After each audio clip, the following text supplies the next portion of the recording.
So, for the past few years, Nintendo has been releasing all sorts of updated games for the sweet little console known as the Nintendo Switch. You may have heard of it. It's on store shelves. It's the only new console on store shelves. And a lot of these games are basically just ports of games from the previous console known as the Nintendo Wii U. You might have also heard of that. It's the most misunderstood console of all time next to the Sega Dreamcast and the APF Imagination Machine.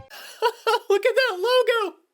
Oh my god, look at it! One of those games that Nintendo just re-released was Super Mario 3D World, the weird second cousin to Super Mario Galaxy and the inbred offspring to Super Mario 3D Land. This version of 3D World has a bunch of sweet changes to it, like added online play and higher resolution and a bunch of quality of life features, like now you don't have to wait for this pipe animation to load whenever you ground pound into it. I'll never forget Nintendo. Also, the game plays like 60% faster or something like that, which is extremely noticeable whenever you're playing with Mr. Mushroom. So 3D World, yeah, it's a pretty good game. I'd play it. But enough about that trash.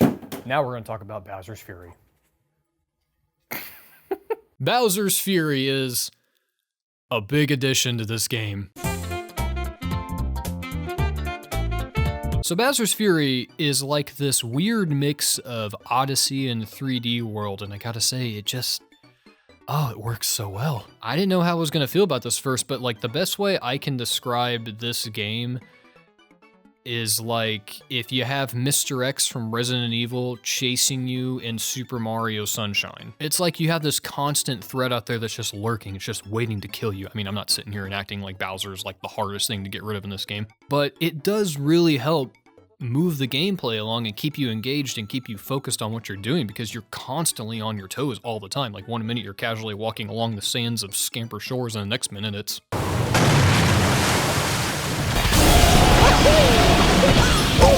So I didn't fully understand this until I actually started playing this, but like you are dropped in this fairly large like overworld here. You have all of this whole area here to explore. I'm just moving my hands into the void of nothing as I'm hoping that editing Jacob actually puts some footage of Bowser's Fury on here. So you go throughout each of these islands. I don't even know where we're at. It's like some weird cat thing. Everything's cats in this. I don't know why. You're going throughout all these islands and you're collecting like 5 of the cat shines at every one of these islands, and then interdispersed throughout you have little shines here and there that you need to get. And there's a lot to do. Like, it's really cool. You go through and you collect a couple at each island, then you move on to the next thing, and then you can come back, and then there's more shines that have appeared that you have to get.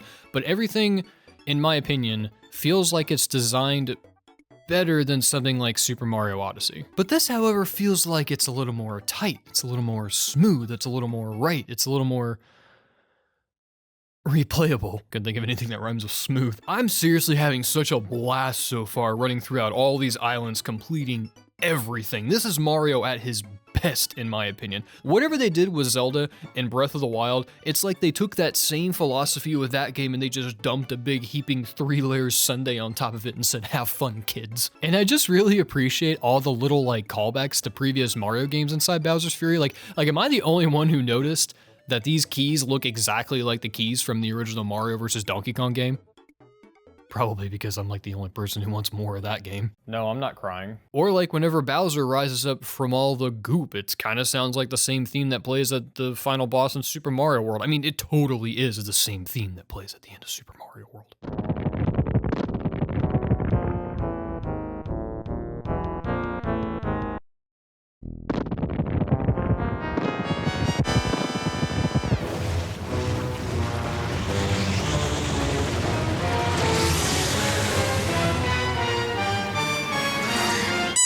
Okay, so we gotta talk about some of the hot jams in this game.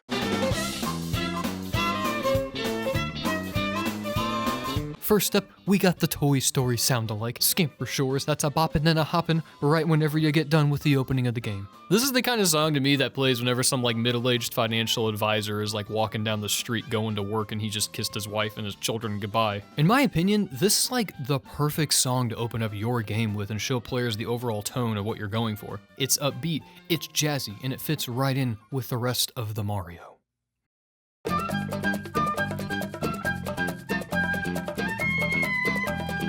Next up, there's Pounce Bounce Isle, which I am fully convinced is going to be the most nostalgic song from this soundtrack 10 years from now, and I'm going to listen to it whenever I drive into work and I remember the good old days, even though those good old days are surrounded by a global pandemic and a raging ice storm that's currently destroying the entire infrastructure of the southern half of the United States right now.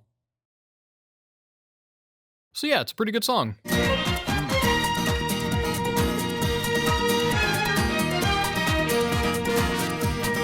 What do you even say to a theme like this? It's like a theme park ride that should never end. It's somehow adventurous, relaxing, and whimsical all at the same time. Get the song in Super Smash Bros. Right now.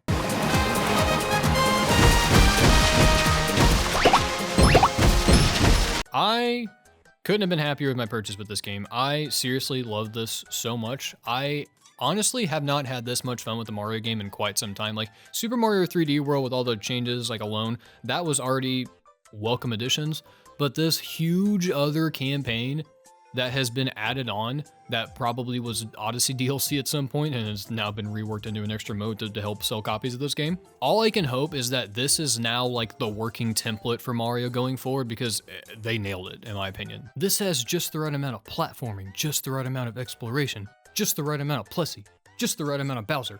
It's all here, and it's all awesome.